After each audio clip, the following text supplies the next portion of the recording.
Remise des cahiers de doléances, et ceci pour le compte de l'Union nationale des syndicats autonomes du Sénégal, UNSAS.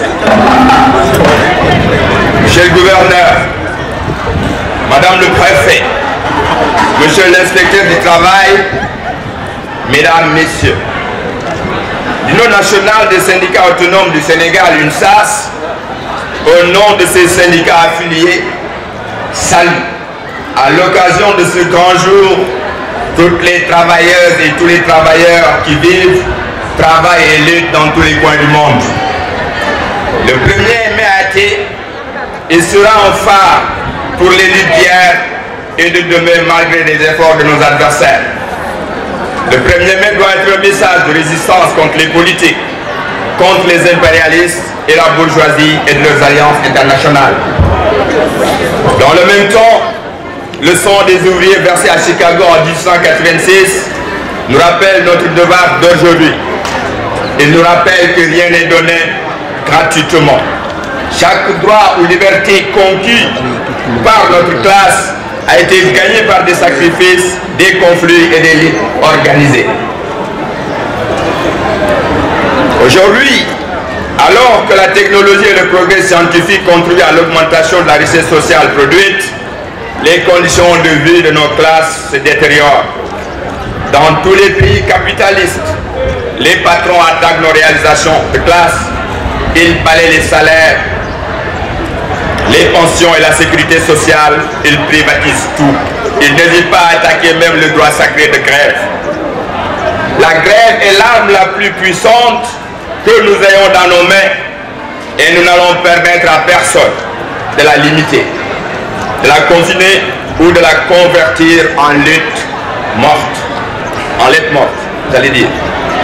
Dans les conditions actuelles de la crise profonde du secteur du monde du travail, nos armes les plus puissantes sont l'interaction et la solidarité. Aucun travailleur ne doit se sentir seul. Tous ensemble, nous devons aller de l'avant avec solidarité et interaction en construisant l'unité de la classe ouvrière pour donner un effet pratique à la devise de Karl Marx, prolétaires de tout pays, unissez-vous.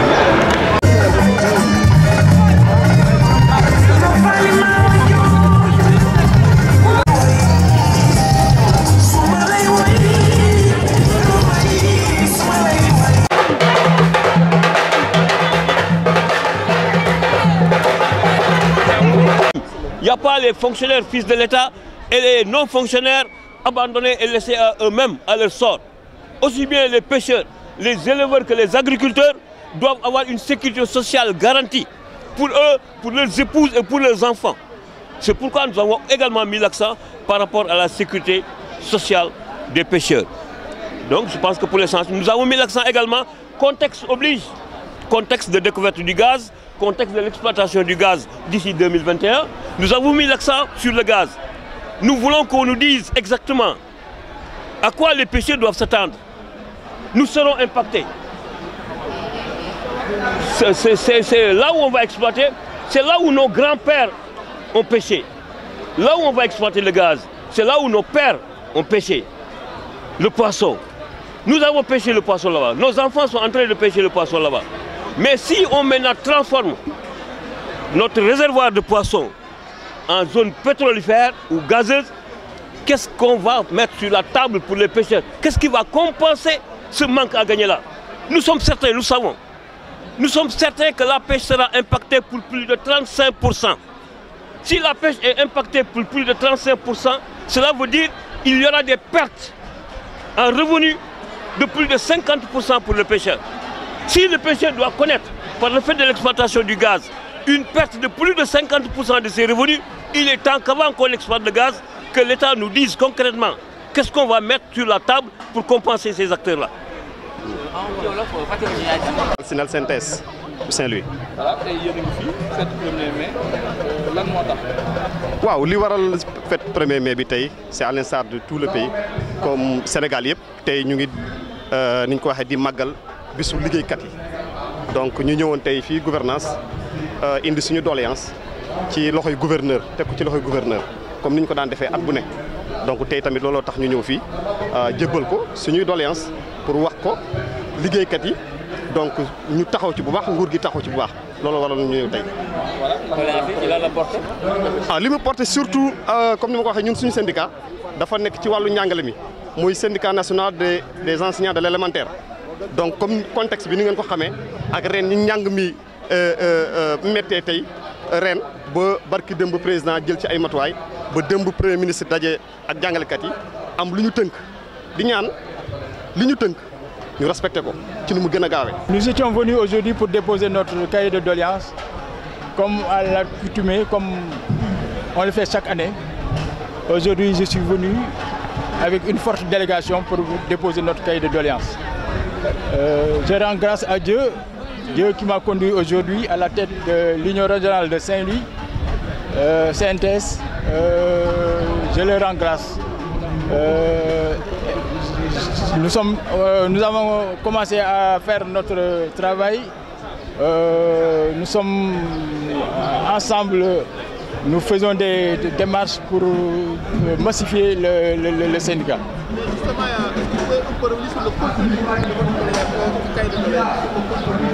Le contenu de notre cahier de doléances, c'est toujours les mêmes revendications.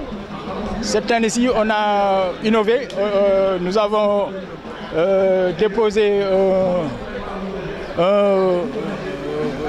une doléance sur la convention agricole pour nos camarades agricoles. Mamadou Diallo, secrétaire général, syndicat national des complexes agroalimentaires du Sénégal, section jeunesse.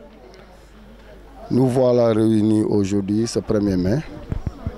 Le fait est avec l'ensemble de nos camarades qui sont au niveau de l'entreprise des GDS, les camarades femmes, les camarades hommes. Donc nous sommes dans le secteur où vraiment, comme je l'ai dit au niveau de la gouvernance, que les rémunérations ne sont pas bonnes. Donc c'est pour cette raison que nous, notre section syndicale, avait suggéré à la CNTS, la Confédération nationale du Sénégal, de mettre en place un projet de convention. Mais cet appel a été entendu par notre secrétaire général national qui, lors de notre premier anniversaire, nous avait présenté un projet de convention.